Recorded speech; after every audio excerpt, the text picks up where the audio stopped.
heureux d'avoir eu le haut patronage de Sa Majesté pour cette édition et également de s'inscrire dans le discours de novembre de Sa Majesté le Roi qui a conceptualisé l'Atlantique, la place du Maroc dans l'Atlantique et sa relation avec l'ensemble des pays de l'Afrique atlantique, mais également avec l'interland africain, en particulier le Sahel. Je crois que ce qui ressort de à peu près 500 participants, 80 pays, c'est qu'au Maroc, on peut discuter, on peut parler de tous les sujets avec sérieux, engagement. Et c'est lié bien sûr à ce qu'est le Maroc, pays ouvert, stable, raisonnable, fiable dans ses engagements, prédictible.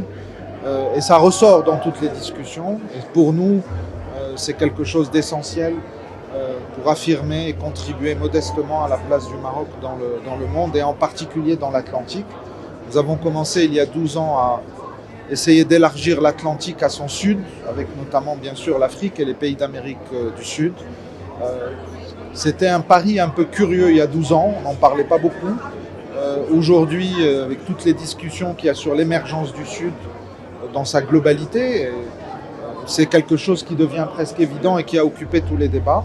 C'est aussi le nom du think tank, Policy Center pour le Nouveau Sud, for the New South. Nous avons eu une bonne intuition, tous les promoteurs de ce projet. Et aujourd'hui, on a une place particulière dans la communauté des think tanks et dans les différentes communautés avec lesquelles on travaille. Et encore une fois, c'est aussi le reflet du positionnement du Maroc en Afrique, mais également dans ses interactions avec les pays avancés qui sont assez particulières, l'Atlantique, la Méditerranée et l'ensemble de l'Afrique. Voilà. Je voudrais aussi vous remercier, la presse, de nous avoir aidés, d'avoir relayé les messages et les différentes discussions qu'il y a eu ici. Et j'espère que vous avez aussi apprécié les participants qui sont venus, qu'ils ont pu aussi contribuer au contenu de vos différents supports et médias. À retenir, c'est que 2024 sera une année probablement difficile pour plein de raisons, qu'il y aura beaucoup de défis pour les politiques publiques en général, à la fois sur le continent africain avec des difficultés au plan de la gestion macroéconomique, des dettes publiques importantes et déjà des pays qui sont en difficulté et probablement d'autres qui le seront. Les conséquences des guerres en Ukraine et au Moyen-Orient que nous n'avons pas encore mesurées mais qu'on sent bien avec la durée seront importantes l'année prochaine. On ne sait pas de quelle nature ce sera, mais on sait que ça aura un impact important, positif ou négatif. On verra bien. Il y a également en Afrique, on a vu plusieurs coups d'État ces dernières 2 ou 3 dernières années. Les populations vont demander des résultats à ceux qui ont fait ces coups.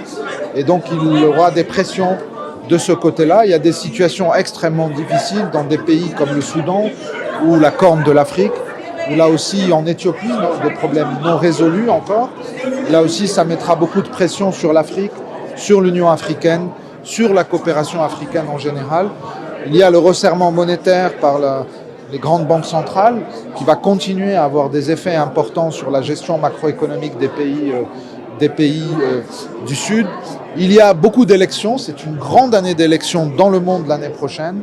Ça aura des conséquences très importantes.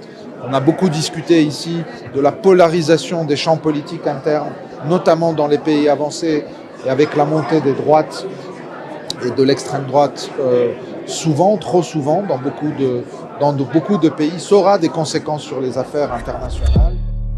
ما تنساش تشترك في القناة وتفعل الجرس باش يوصلك جديد الفيديوهات من هسبريس.